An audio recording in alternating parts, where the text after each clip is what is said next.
este sentido, nosotros desde la Policía Nacional Civil hemos visto que este proceso del régimen de excepción ha tenido como un desgaste, ¿verdad? Un desgaste natural.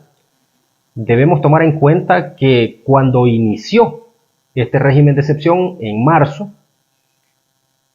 había una cantidad de pandilleros muy considerable en las colonias, barrios, cantones y caseríos de nuestro país.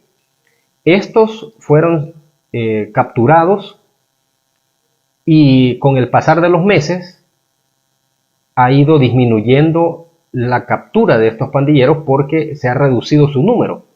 Ahora, el régimen de excepción como tal ha tenido ese deterioro, ese desgaste natural ya con los meses, ¿verdad? Que no está produciendo las capturas que pretenden las autoridades obtener en cada proceso.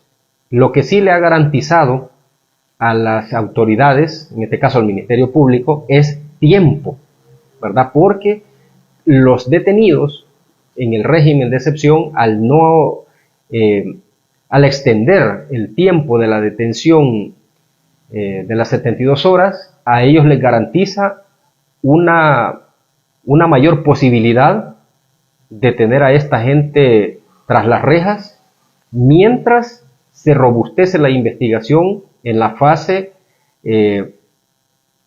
preliminar, ¿verdad? Porque ya pasaron la audiencia inicial, van a la fase preliminar y en esa etapa es cuando el Ministerio Público tiene que robustecer con pruebas la pertenencia de estas personas que están detenidas, debe robustecer con esas pruebas que pertenecen a las pandillas, ¿verdad? Y aquí es donde también ha generado un desgaste fuerte en el personal de investigaciones de la PNC, ¿verdad? Porque la Fiscalía ha solicitado, ha requerido de parte de los investigadores las fichas o las pesquisas necesarias por cada uno de los detenidos para determinar su pertenencia a las pandillas. Entonces, lo que ha provocado el régimen, o sea, 9 prórrogas, ha provocado un desgaste, se ha ya diluido aquel aspecto por el cual se justifica la viabilidad de esta medida, ¿verdad? Porque ya constitucionalmente no hay una forma de sostenerla, ¿verdad? Solamente se le ha dado una continuidad porque así es requerido por ministros que han llegado a la Asamblea Legislativa a justificar de alguna manera que necesitan más tiempo, pero que constitucionalmente ya no es viable. Ya no existe digamos, aquella inestabilidad social que hubo en el momento de su aprobación en marzo, el desgaste de 9 meses, ya no hay inestabilidad social producida por las pandillas ni nada de eso, ¿verdad? Entonces, la justificación ya no existe, sino que lo que están buscando es tiempo, y la misma medida ha sufrido su desgaste, su deterioro natural. En la quinta fase del plan control territorial instalaron los cercos, ya vimos un cerco en Soyapango y en la Tucunichapa, y también en estos días han estado desmantelando puestos de la gente de la Tucunichapa que vendía tortillas, que tenían tiendas, han desmantelado y están limpiando la Tucunichapa. ¿Cómo ves esta medida? Bueno, esta es una medida también improvisada, ¿verdad? Porque dentro de los planes gubernamentales de seguridad nunca se consideraron ningunos cercos militares o policiales. Es una medida improvisada. ¿Que ha funcionado en cierta medida? Sí, ¿verdad? Porque el ejemplo de Comasagua, que es donde se implementó por primera vez, dejó resultados, ¿verdad? Se capturaron cierto número de pandilleros, ¿verdad? Pero que cuando el cerco se retiró, nosotros hemos tenido conocimiento que nuevamente han llegado los pandilleros a amenazar a los mandadores de fincas, a los trabajadores de las fincas a exigirles extorsión, ¿verdad? O sea que la medida funciona mientras está implementada. Cuando se retira, el pandillero vuelve y empieza a exigir extorsión y empieza a exigir diferentes situaciones. Ahora, con los cercos que se han implementado en Soyapango y en la zona de la Tutunichapa y en la zona de la Granjita, sabemos que en Soyapango, por ser una urbe superpoblada, hay una cantidad de pandilleros todavía considerable que se esconden en el entramado social.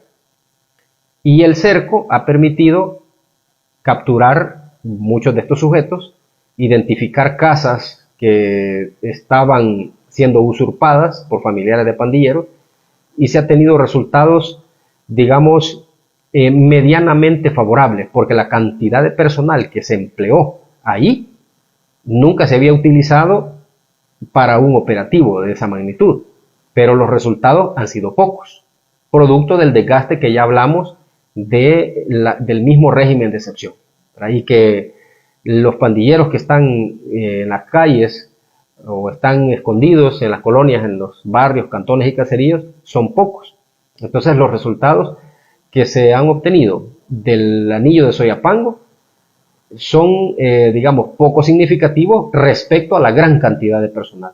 Ahora, el cerco de la Tutunichapa es importante. ¿Por qué? Este punto ha sido por años señalado de distribución de droga.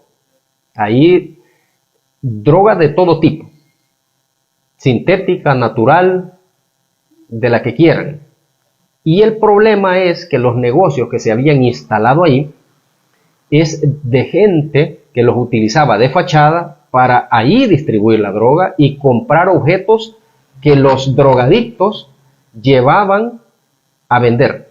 Y ahí podíamos nosotros observar un puesto donde vendían partes de motos, cascos y todo tipo de accesorios que los drogadictos robaban y los llevaban ahí para cambiarlos por droga. Entonces el mensaje de estos cercos es importante para lograr sanear un poco la zona, ¿verdad? Porque este fenómeno de la distribución, comercio y venta de droga es un delito que se les estaba subiendo, ¿verdad? Se les estaba subiendo en los últimos meses. Nosotros como movimiento lo habíamos reportado, ¿verdad? Que habíamos visto actividad bastante fuerte en cuanto a la venta de droga y al consumo de la misma, sobre todo en zonas de bares y restaurantes, centros nocturnos. Eso todavía continúa, ¿verdad? Porque hay zonas donde venden droga, igual que en la Tutunichapa, que necesitan intervención de la policía, como es la zona real, ¿verdad? Que es detrás del Hotel Intercontinental, una zona de bares que ahí venden droga como vender dulces. La zona de San Benito, que también es zona de bares y restaurantes y discotecas, que también venden droga como vender dulces. Ahí, en esos lugares, se tiene que hacer una intervención similar, ¿verdad? Similar a lo que han estado haciendo en estos cercos policiales y militares en la Tutunichapa y en la Granjita, que es otra, digamos, es otro punto, otro foco de distribución de droga. Es más, ahí había un grupo de personas que permanecían día y noche por los alrededores, que estos eran los que vendían droga a los transeúntes. La gente, el drogadicto ya sabía que si pasaba por el bulevar Constitución, ahí estaban los tipos vendiendo droga. Entonces se ha limitado bastante la distribución y el comercio de estos estupefacientes. Es un punto importante, ¿verdad? Que hay que reconocerlo. Ahora, cuando se retire el cerco, ahí vamos a ver si realmente funcionó, ¿verdad? Porque puede pasar lo de Comasagua, que vuelvan otra vez a la misma actividad. Eso es lo que nosotros hemos visto, que funcionan momentáneamente, pero cuando se retiran, la actividad de los delincuentes vuelve. Okay. Marvin, en otro tema, ayer se dio a conocer la captura de la alcaldesa de Soyapango. ¿Qué opina de eso, ya que se le atribuyen 3 delitos a la alcaldesa? Muy lamentable el caso de la alcaldesa de Soyapango, primero porque nosotros no nos alegramos del mal ajeno. La señora fue votada por los habitantes de Soyapango, la convirtieron en alcaldesa, le dieron la confianza de dirigir la alcaldía pero con el pasar de los días se empezaron a evidenciar aspectos de mala administración, contratación de familiares, compra de vehículos de lujo, incluso hasta contratando helicópteros para eventos navideños y sobre todo el impago de salarios, ¿verdad? De muchos trabajadores, que esto fue lo que, digamos, rebalsó el vaso, ¿verdad? Los casi 3 días de huelga que tenían los trabajadores porque no les habían pagado el mes de diciembre ni el aguinaldo, ¿verdad? Y otros tenían 3 meses de que no les habían pagado su sueldo. Lo extraño es que la alcaldía de Soyapango recibe solo en impuestos, impuestos municipales, impuestos a la industria y al comercio, recibe al año cerca de 16 millones de dólares o un poco más. Entonces es una cantidad nada despreciable que perfectamente puede suplir aquellos aspectos de pago de salarios, pero que según investigaciones de la Fiscalía determinó que hay una mala administración de los recursos de ese municipio. ¿En qué derivó todo esto? En la captura de la señora. En este sentido, ella también es acusada de retención o apropiación de cuotas de los empleados. Mismo delito por el cual está pagando en la cárcel el exalcalde de San Salvador, Ernesto Mason. Por la misma figura, este señor Mason está en la cárcel. Ahora, vamos a ver qué es lo que pasa con la señora Nercy Montano, respecto a este delito. ¿Verdad? Vamos a ver si recibe el mismo trato que el señor Mason, ¿verdad? Porque están en la misma postura, pues, reteniendo cuotas. O sea, a los trabajadores les han descontado seguro social, les han descontado AFP y ella no los ha trasladado a las instancias correspondientes. Sin embargo, se los descontó, ¿verdad? Y tampoco ha pagado los salarios. Son aspectos que consideró el Ministerio Público que había que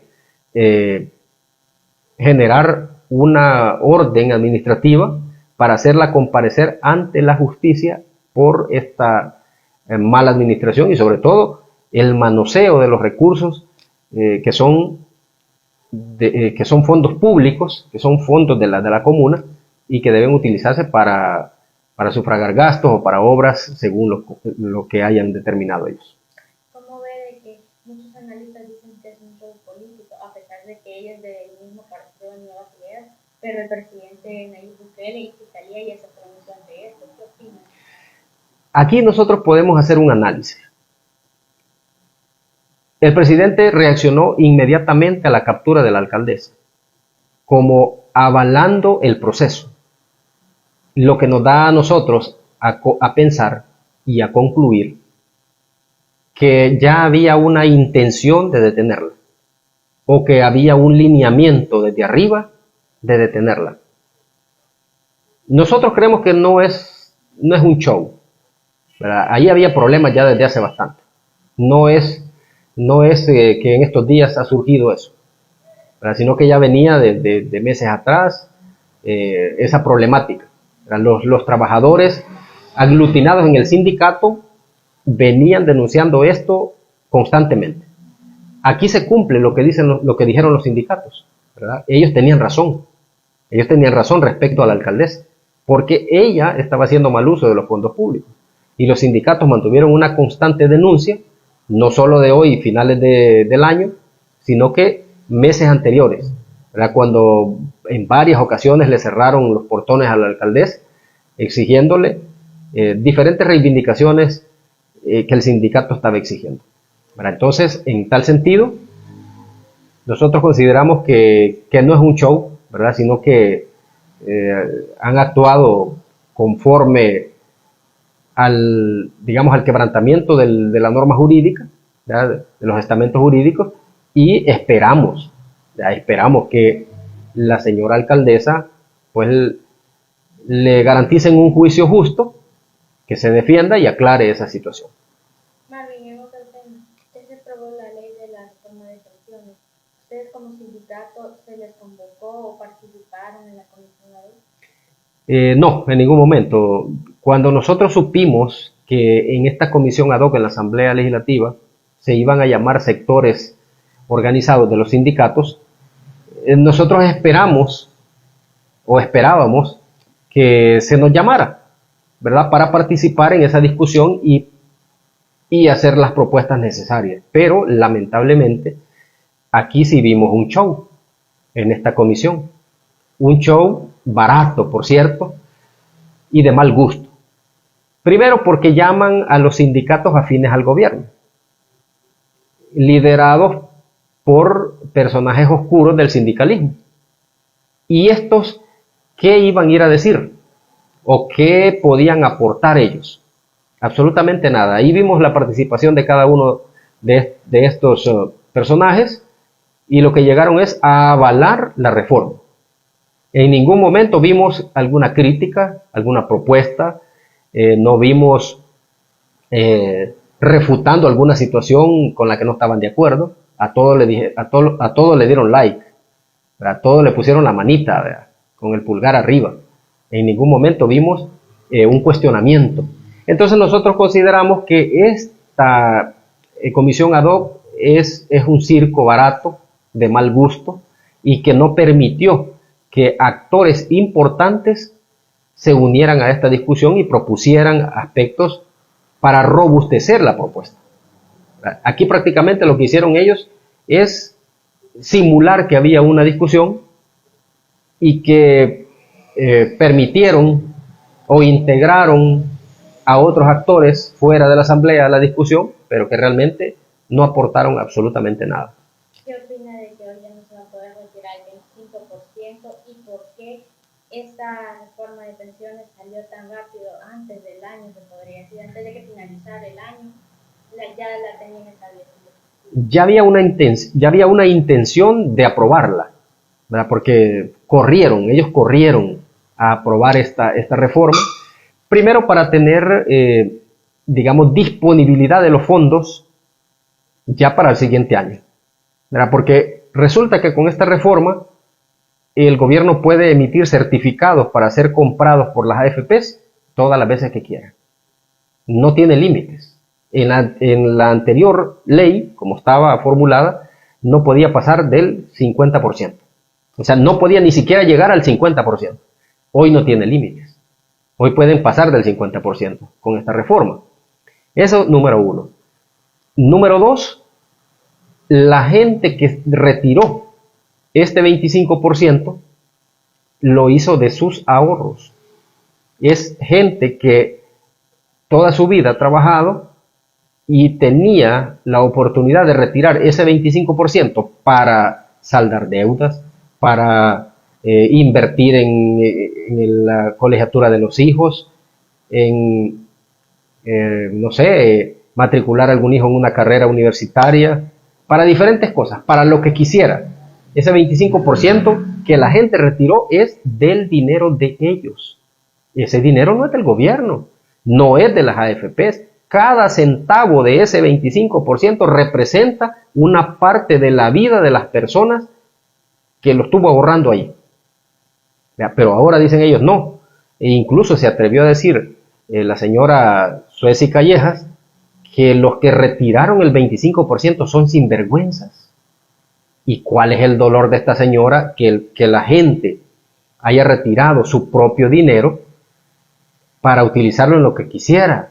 O sea, no se entiende la postura de ellos porque se molestan y lanzan improperios con aquellos que hicieron uso de esos fondos, que es dinero de ellos.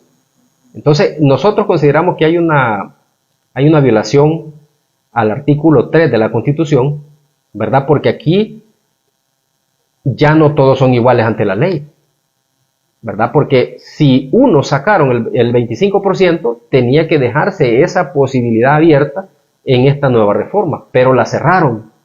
Ellos dicen, no, es que afecta el fondo de pensiones. ¿Y qué acaso es de ellos, pues? ¿Y cuándo ellos firmaron que son propietarios de las AFPs? ¿O cuándo firmaron ellos que son dueños de los dineros que nosotros como trabajadores tenemos ahí?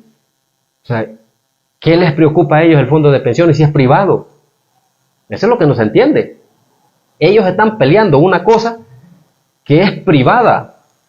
Pues sí, porque no, aquí no ha cambiado nada. El fondo de pensiones sigue siendo privado, sigue siendo administrado por las AFPs, ¿verdad? El Instituto de Pensiones va a ser un ente contralor nada más, que eso ya lo hace la Superintendencia del Sistema Financiero y el Banco Central de Reserva.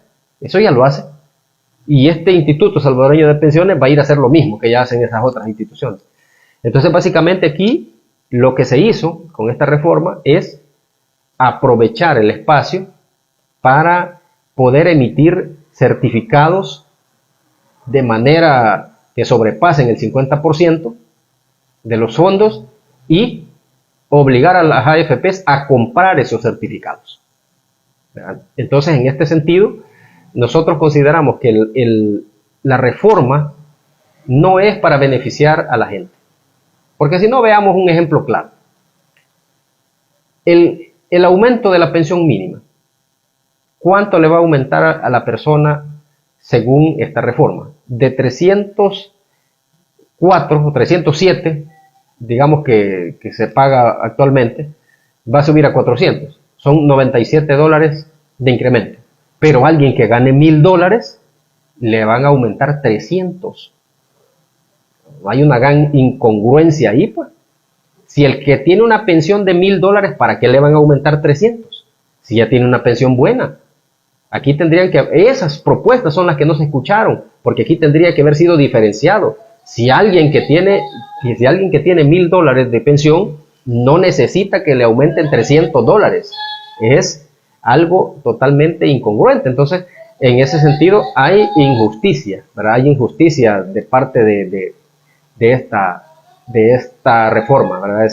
Genera injusticia para unos y beneficia demasiado a otros. Ya para finalizar, Mario, está por vencerse el subsidio a los combustibles hasta el 31 de diciembre. ¿Qué opina usted, su postura? ¿Debería de continuar o deberían ya de quitarlo?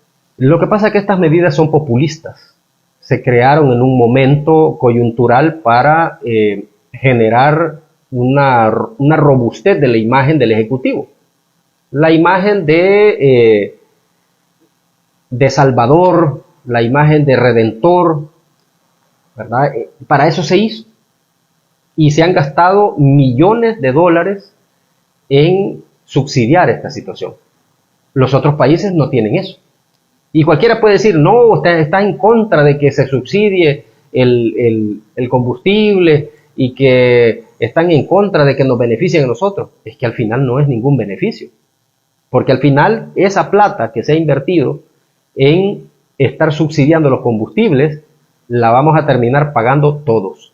Y ahora, ya en 2023, que se elimine ese subsidio, porque ya no lo pueden mantener, son de los aspectos que no pueden perdurar en el tiempo, la gente se va a molestar y va a decir, no, que siga, pero el dinero ya no hay para seguir subsidiando eso. Ahora todos vamos a sufrir un golpe en nuestros bolsillos porque el galón de combustible va a llegar a su nivel que está establecido en el mercado.